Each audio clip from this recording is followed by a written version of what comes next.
Sir, अगर आज के समय को देखा जाए तो आज के समय की एक बहुत बड़ी समस्या मुझे दिखती है, लोगों में संयम की कमी, धैर्य की कमी। और कहा जाता है कि संयम एक साधना है। वो साधना कहीं खो गई सर। हम इतने अधीर क्यों हो गए सर बदलते वक्त के साथ? जैसे जैसे वक्त बदला, जैसे जैसे हम गांव से शहरों की तरफ बढ़े, जैसे जैसे हम बड़े परिवारों से न्यूक्लियर फैमिलीज में गए, संयम और धैर्य खत्म हो गया। ऐसा क्यों हुआ सर? और आज वो किस स्टेज में आ गया है? संयम और धैर्य व्यक्तित्व में आता कैसे है? हमें इस चीज़ को समझना होगा कि विकास क्रम में हम कहाँ से कहाँ पहुँचे हैं।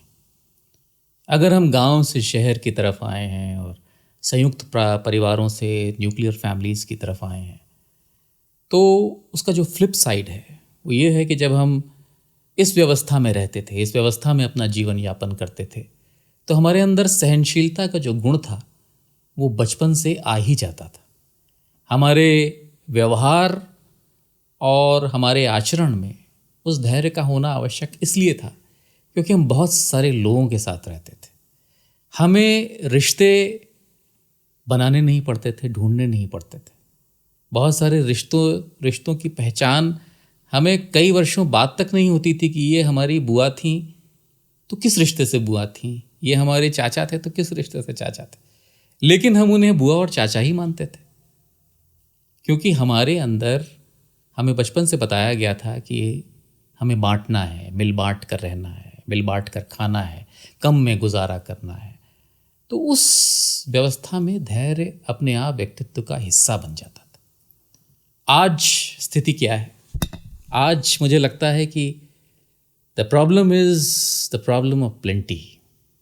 हमारे पास आवश्यकता से अधिक है और आवश्यकता से जब भी अधिक होता है तो वो जितना चाहिए उससे कम लगता है और चाहत को बढ़ाता है। तो अभी जैसे उदाहरण देना चाहूँगा कि मेरी बेटी ने अपनी दादी से यह प्रश्न किया कि इस घर में आप बताती हैं कि बहुत सारे लोग रहते थे, संयुक्त परिवार था, परिवार के बाहर वाले लोग भी रहते थे, तो एक टॉयलेट में काम कैसे चल जाता था? तो मेरी माँ के लिए इस प्रश्न का उत्तर देना कोई सहज नहीं था क्योंकि उन्होंने कभी इसके बारे में सोचा ही नहीं कि काम नहीं चल रहा है। कभी उस अपूर्णता का एहसास ही नहीं हुआ। उनके लिए तो यही था कि एक घर में एक ही टॉयलेट होगा। आज इस व्यवस्था में हमारे पास हर कमरे में टॉयलेट है, लेकिन फिर भी हमको लगता है कि कहीं कमी है। तो धैर्य या जो कम में गुजारा करने की प्रवृत्ति थी, अपनी आकांक्षाओं को जो परिधि में घेर कर रखने की जो आदत थी, वो आज शायद ख़त्म हो रही है। और इसी वजह से अवसाद अधिक है, इसी वजह से दुख अधिक है, इसी वजह से चिंताएं अधिक हैं, इसी वजह से शायद इस बात का एहसास है कि मैं अभी भी अधूरा हूँ, मेरे पास अभी भी कमी है। जी, बिल्कुल ठीक कहा सर आपने। अच्छा, एक समस्या और बढ़ती चली जा रही है, मौन का गुम हो जाना। अब शुरू में हमें सिखाया गया मौन होके सुनो, शिक्षक के सामने मौन रहो, पिताजी के सामने मौन होके बात सुनो। आज सर एक पूरा वाक्य कोई मौन होके सुनने को तैयार नहीं है। आपकी बात वो समझेगा कैसे जब मौन ही खत्म हो गया? अच्छा, मौन में रहने की कला ही ना सर पूरी विलुप्त हो गई। इससे बहुत सफ़र करना शुरू किया हम लोगों ने, बहुत नुकसान हुआ इससे। और जब हम मौन में रहते थे उससे हमें लाभ बहुत सारे थे, बहुत लाभ मिलते थे हमें। इस पर क्या कहना चाहेंगे सर? बहुत लोगों ने कहा है और मुझे भी लगता है कि अगर सच्ची प्रार्थना है तो वो मौन है, सच्ची साधना है तो वो मौन है, सच्चा प्रेम है तो वो निःशब्द है। जहाँ पर शब्द अधिक हैं, ध्वनियाँ अधिक हैं, वहाँ शोर है, मौन नहीं। वहाँ पर प्रार्थना का दिखावा हो सकता है, प्रार्थना नहीं। वहाँ पर साधना का प्रहसन हो सकता है, साधना नहीं। मौन करता क्या है और मौन की आवश्यकता क्यों है? जब आप मौन में होते हैं तब आप अपने आप को अपने भीतर झांकने का प्रयास करते हैं। बहुत सारी ध्वनियों से, शब्दों से कटे आप गोते लगाते हैं अपने अंदर छिपी हुई असीम संभावनाओं में आप खोजते हैं उस ईश्वरीय तत्व को जो केवल मौन में ही मिल सकता है। अगर आपको किसी ध्वनि विशेष को सुनना है, अगर मान लीजिए आपको कोयल की आवाज़ ही सुननी है और बहुत सारा शोर हो, उसमें वो कहीं दबी हुई दिखेगी, लेकिन सब जगह शांति है, आपके अंदर भी शांति है और सिर्फ वही आवाज़ आ रही है, तो वो कितना गहरा प्रभाव डालती है। वैसे ही हो रहा है कि हम किसी की भी बात को पूरा सुनना ही नहीं चाहते। हम जल्दबाजी में रिएक्ट करना चाहते हैं, आधी सुनी हुई बात का आधा जवाब देना चाहते हैं, आधे सुने हुए प्रश्न का उत्तर खोजना चाहते हैं, आधी समझी हुई बात को बढ़ाना चाहते हैं और आधे समझे हुए रिश्ते को निभाना चाहते हैं। तो अगर इन सब चीज़ों पर हम गौर करेंगे और शांत होकर थोड़ा से ठहराव के साथ, मौन के साथ इनको समझने का प्रयास करेंगे, तो मुझे लगता है कि जीवन से जुड़ी हुई सभी बातें, रिश्ते, खुशियाँ, इन सबको बेहतर समझने का हमको एक मार्ग मिलेगा। मौन ही उसका मार्ग है। थोड़ी देर का मौन, अगर हम इसको आदत में शुमार कर लें कि हम दिन के 24 घंटे हैं और 24 घंटे में अगर हम 2 मिनट, 5 मिनट भी मौन धारण कर सकें तो वो बहुत होगा, हमारे परिमार्जन के लिए बहुत होगा, हमें दोबारा ऊर्जावान बनाने के लिए बहुत होगा। तो मौन की साधना बहुत आवश्यक है। अच्छा सर, आज जिन टॉपिक्स को हम डिस्कस कर रहे हैं उसमें एक एक करके जब आपके उत्तर आ रहे हैं तो उससे प्रश्न निकल रहा है मेरा। अब एक वाक्य, एक शब्द हमने बहुत सुना सर, पूर्वाग्रह से ग्रसित होना, प्री ऑक्यूपाइड नोशन। ये आपको लगता है सर कितना नुकसान कर रहा है, रिश्तों को कितना नुकसान कर रहा है, आपस में भाई भाई के जो रिश्ते हैं उसको कितना नुकसान कर रहा है? मैं तो बाहर की बात कर ही नहीं रहा हूँ। आज का जो सबसे बड़ा नुकसान है, सबसे बड़ी जो चोट है, वो उन रिश्तों पे है जो पूर्वाग्रह से ग्रसित होने की वजह से बहुत सफ़र कर रहे हैं, बहुत ज़्यादा। आप ऐसा मानते हैं सर? मुझे तो लगता है कि दूसरे को समझने का यत्न आप तभी कर सकते हैं, सफल यत्न, जब आप अपने को समझते हो। और जब आप पूर्वाग्रह से ग्रस्त हैं तब तो आपने अपने आप को ही नहीं समझा, क्योंकि आपके अंदर भी वो शक्ति है जो किसी मुद्दे को, विषय को, संबंध को, रिश्ते को पूरा समझने की, उसके सभी पहलुओं को जानने की शक्ति रखती।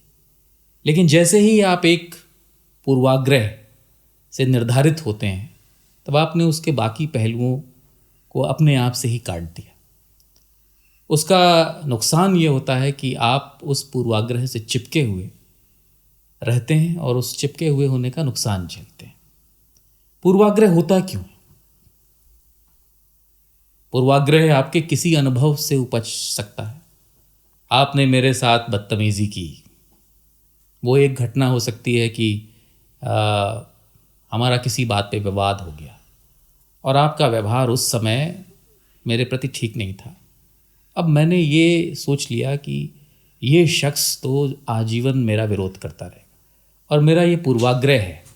अब आप मेरा कितना भी अच्छा करना चाहेंगे, मेरे बारे में कितना भी अच्छा सोचेंगे, मेरा वह पूर्वाग्रह एक नकारात्मक सोच को ही जन्म देगा और उस नकारात्मकता के कारण नुकसान आपसे अधिक मेरा ही होगा।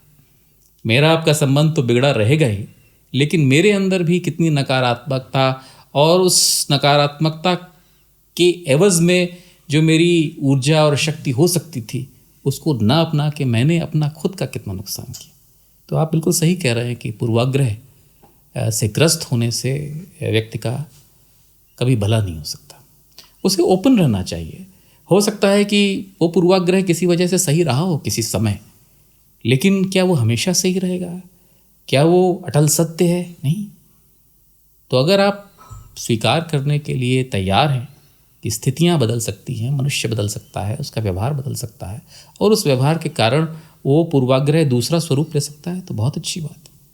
तो I think we should be open to any new idea, any new thought, any new notion, and why remain stuck on one. अच्छा, हिंदी के कुछ शब्द होते हैं सर, बड़ी थिन लाइन से उसके अर्थ बदल जाते हैं। जैसे कि अब मैं ये देख रहा हूँ 2 शब्द हैं सर, एक अकेलापन, एक एकांत। आज आपने अवसाद की बात की सर, अंदर जो भर रहा है उसमें मैक्सिमम केसेस में आप देख रहे होंगे सर, अकेलापन, लोनलीनेस एक बहुत बड़ा रीज़न है सुसाइड्स का, डिप्रेशन में जाने का। बट उसको आप खुद ही एकांत में बदल सकते हैं। मुझे ऐसा लगता है सर कि एकांत उसका आध्यात्मिक स्वरूप है। ये दोनों शब्दों में एक लकीर का जो फेर है सर, ये कैसे बदल देता है आपका जीवन। एक तो आप कहें कि आप अकेले हैं, आप अकेलेपन में हैं, और एक आप ये कहें कि मुझे एकांत पसंद है, मैं एकांत में रहना चाहता हूँ। ये दोनों ही भाव आपका जीवन बदल सकते हैं, एक बहुत ही नीचे से बहुत ऊपर तक आपको लेके जा सकते हैं। कैसे सर? बहुत अच्छी बात की आपने। अब मुझे तो लगता है कि आधुनिक जीवन का जो सबसे खराब पक्ष है, या जो उसका सबसे ज़्यादा नकारात्मक आउटकम है, वो यही है कि उसने इस अकेलेपन को जन्म दिया है, इस लोनलीनेस को जन्म दिया है। The feeling of being alone और rather feeling of being lonely, दोनों में फ़र्क है। व्हेन यू आर अलोन, जब आप अकेले होते हैं, तब आप बहुत कुछ ऐसा कर सकते हैं जो रचनात्मक हो। आप स्वयं की खोज कर सकते हैं, आप ईश्वर की खोज कर सकते हैं, आप प्रकृति के साथ जुड़े हुए महसूस कर सकते हैं। You can feel connected with the universe when you are alone, because then you are in deep meditative silence where there is no one else to bother you with expectations, hopes, aspirations और demands. आप सिर्फ आप हैं, जहाँ पर कितना कुछ किया जा सकता है अकेले रह के। लेकिन अकेलेपन का तो अनुभव ये हुआ कि मेरे साथ मैं खुद भी नहीं हूँ, और वो मिजरी को जन्म देता है, वो डिप्रेशन को जन्म देता है। किस लिए आप अकेले या अकेलेपन का अनुभव कर रहे हैं? और उस अकेलेपन को दूर करने के लिए क्या करेंगे फिर? उस अकेलेपन को दूर करने के लिए या तो काउंसलर के पास जाएंगे, या कुछ ऐसा करेंगे जो आपको टेम्पररी किक देगा। वो कुछ भी हो सकता है, वो शॉपिंग हो सकती है, वो अनावश्यक शॉपिंग हो सकती है, वो कुछ नहीं तो कहीं घूमने निकल गए, मुझे समझ ही में नहीं आ रहा मैं क्या करूं, मैं तो बहुत अकेला हूं, मैं तो बहुत अकेली हूं। तो अकेलेपन को या अकेलेपन के एहसास को एकांत में बदलने के लिए आपको थोड़ा सा ठहर कर मौन में खुद को समझना होगा और फील करना होगा कि हर समय आप इंटरकनेक्टेड हैं। इस यूनिवर्स में ऐसा कोई भी जीवित या मृत, एनिमेट या इनएनिमेट ऑब्जेक्ट नहीं है जो एक दूसरे से जुड़ा ना हो। तो जब आप एक दूसरे से जुड़े हैं तो आप कैसे अकेले हैं? आप तो हर समय जुड़े हुए हैं। कोई व्यक्ति आपको मिलता है, पहचाना हुआ लगता है। कोई जीव जंतु आपके जीवन में आता है, ऐसा लगता है कि जैसे किसी जन्म में वो आपका कुछ रहा होगा। तो जब सब कुछ, सारी आत्माएं, सारे प्राण, जड़ या चेतन एक दूसरे से जुड़े हुए हैं, तो आपको अकेलेपन का क्यों अनुभव हो रहा है? आप हैं ही नहीं, और अकेले हैं तो इसलिए हैं कि आपको मौन में अपनी संभावनाओं की तलाश करनी है। तो वो तो आपके लिए एक पॉजिटिव होगा। पिछले कुछ दिनों से, या यूँ कहें कि कुछ महीनों से सर, अध्यात्म की बड़ी बात हो रही है, स्पिरिचुअलिटी की। लोग कहते हैं स्पिरिचुअल एक्सपीरियंस करना, आध्यात्मिक अनुभव। बहुत सारे लोग आपसे भी पूछते होंगे कि कभी आपने स्पिरिचुअल एक्सपीरियंस किया है क्या? अब क्या स्पिरिचुअलिटी एक्सपीरियंस करने का विषय है?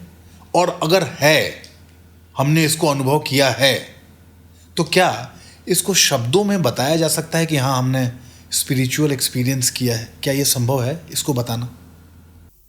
किसी ने मुझसे पूछा कि, एक मित्र ने मुझसे पूछा कि क्या आपने कभी स्पिरिचुअल एक्सपीरियंस किया है?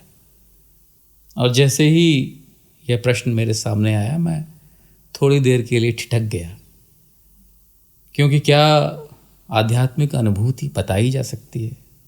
अनुभूति तो निश्चित है, लेकिन क्या उसे शब्दों में अभिव्यक्त किया जा सकता है?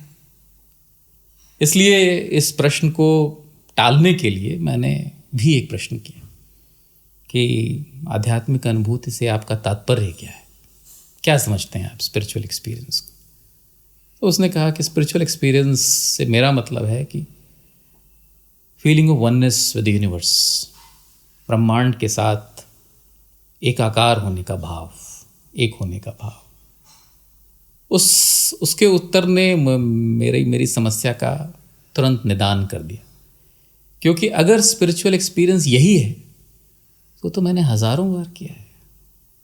Feeling of oneness with the universe and it's countless manifestations, बहुत बार।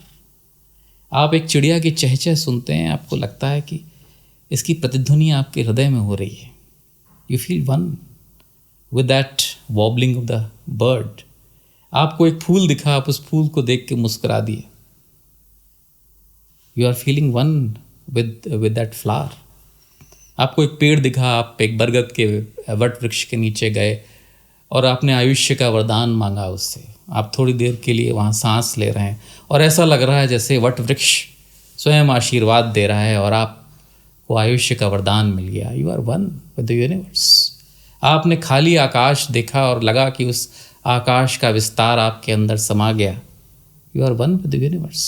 ऐसे तो हज़ारों आध्यात्मिक अनुभूतियाँ हैं। मुझे लगता है कि स्पिरिचुअल एक्सपीरियंस तो होता है और वो उसे अनुभूति ही हो सकती है, उसकी अभिव्यक्ति बड़ी मुश्किल है। लेकिन जहाँ तक जिस परिप्रेक्ष्य में स्पिरिचुअल एक्सपीरियंस की बात की जाती है कि क्या आपने ईश्वर का अनुभव किया, क्या आपने आंखें बंद की तो आपको ऐसा लगा जैसे हज़ारों सूर्य जैसा प्रकाश आपको दिख रहा है और आप उस प्रकाश में बिल्कुल नहा लिए, क्या आपको ऐसा अनुभव हुआ? क्या आपको अक्षय ऊर्जा की अनुभूति हुई? क्या आपको ऐसा लगा कि आपका पूरा शरीर, आपके पूरे प्राण हिल रहे हैं? शायद वैसी भी अनुभूति हुई है, लेकिन उसको शब्दों में बता पाना तो संभव नहीं, क्योंकि आध्यात्मिक अनुभव वाकई एक अनुभूति ही है, उसे अभिव्यक्त नहीं किया जा सकता। अच्छा सर, वेस्ट और ईस्ट, पश्चिम और पूरब, इसमें एक बड़ा फर्क मुझे नज़र आता है। पश्चिम में एक थ्योरी चलती है हेंस प्रूव्ड, इस फॉर्मेट पे चलते हैं वो, और हमने कभी हेंस प्रूव्ड वाला फॉर्मूला हमारे यहाँ नहीं चला। हमारे यहाँ तो हम कहते हैं हमारे ग्रंथ भी अवतरित हुए हैं, वो लिखे नहीं गए हैं। ये जो एक बेसिक डिफरेंस है सर, पश्चिम से एक बेसिक जो फ़र्क है हमारा और उनके बीच का, इस फ़र्क को आप कैसे समझाएंगे सर? ये हेंस प्रूव्ड जो है, और हमारे यहाँ तो ऐसा कहा जाता है कि सब प्रकट हुआ है, सब कुछ जो हमारे यहाँ है वो तब से विद्यमान है जब से पृथ्वी है। इसको कैसे देखते हैं सर आप? देखिए, पश्चिम और पूर्व की सोच में, अवधारणाओं में मूलभूत अंतर हैं।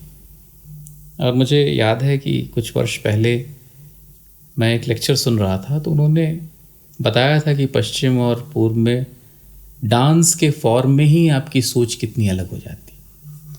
पश्चिम की सोच लीनियर है और पूरब की या भारतीय सोच जो है वो साइक्लिकल है।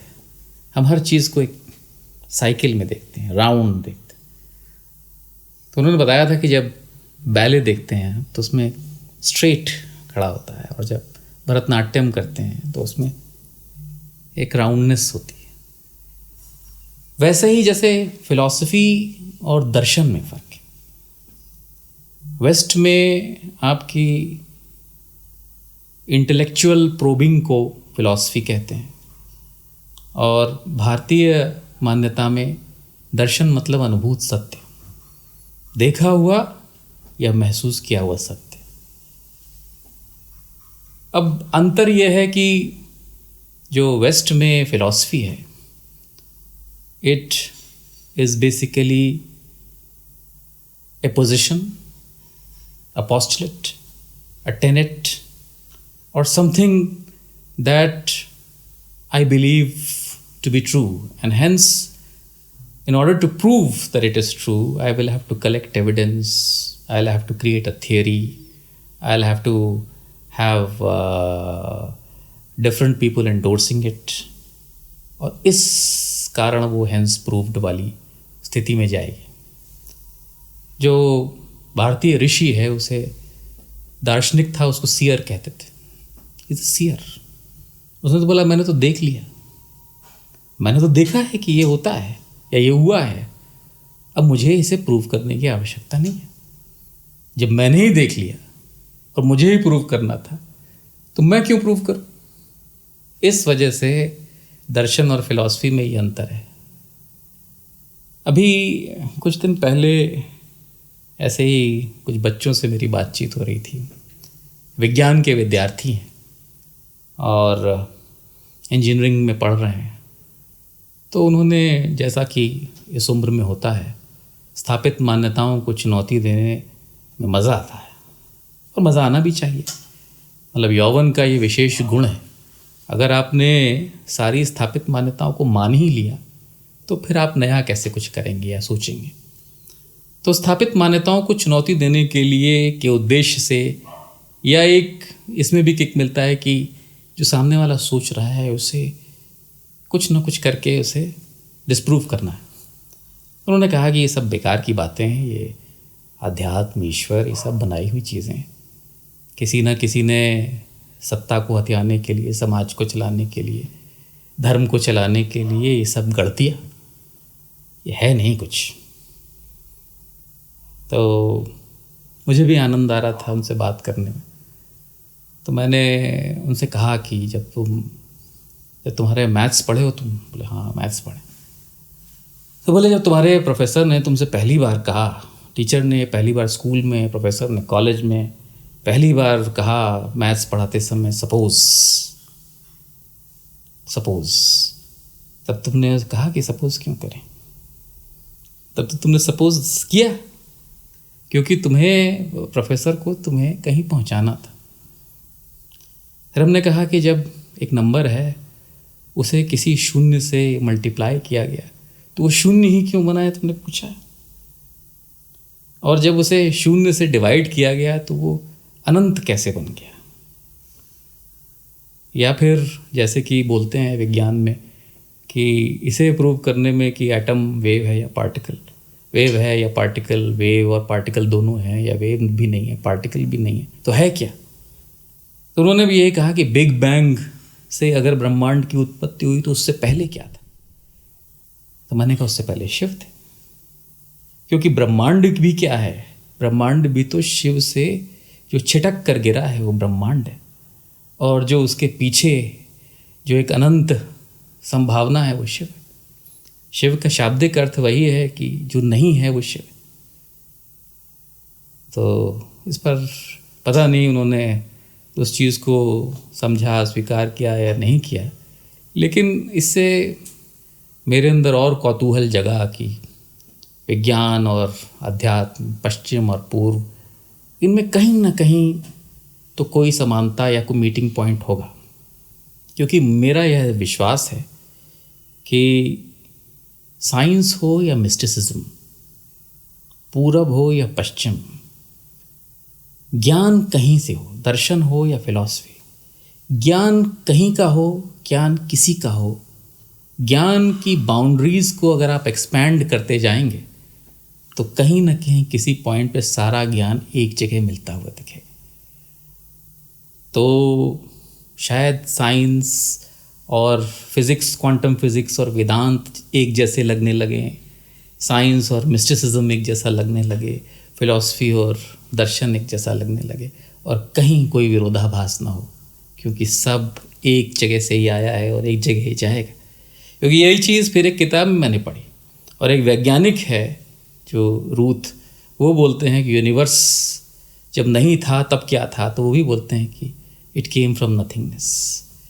तो अगर एक वैज्ञानिक बोल रहा है कि universe has come from nothingness, और मैं एक लेमैन की तरह बोल रहा हूँ कि universe has come from Shiv, which means Shiv is nothingness. Nothingness is Shiv. And what is nothingness? When you transcend everything, that is nothingness.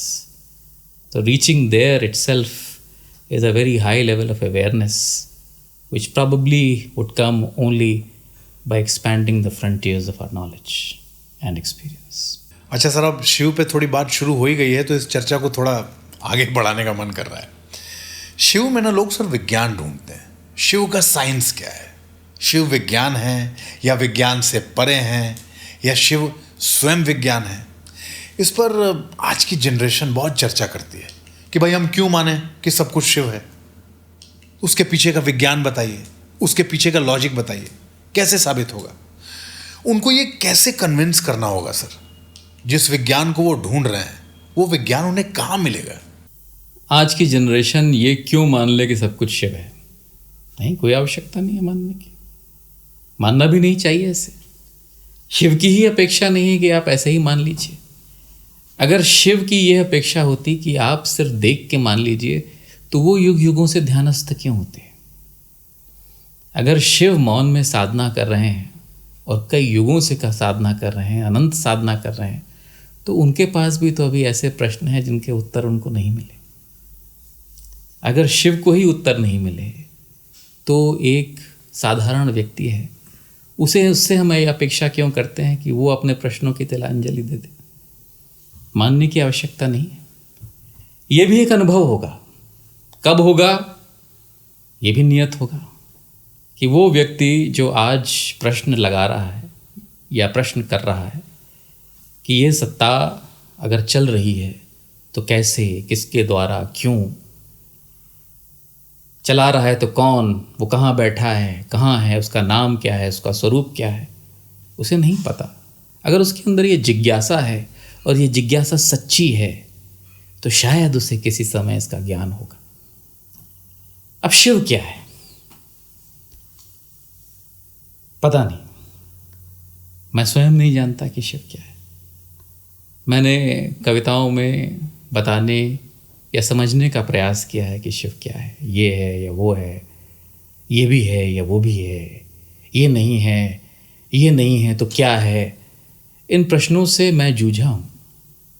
फिर एक जगह पे आके मैंने सब कुछ छोड़ दिया और मैंने कहा मैं तुम्हें समझने की कोशिश करना भी व्यर्थ समझता हूँ।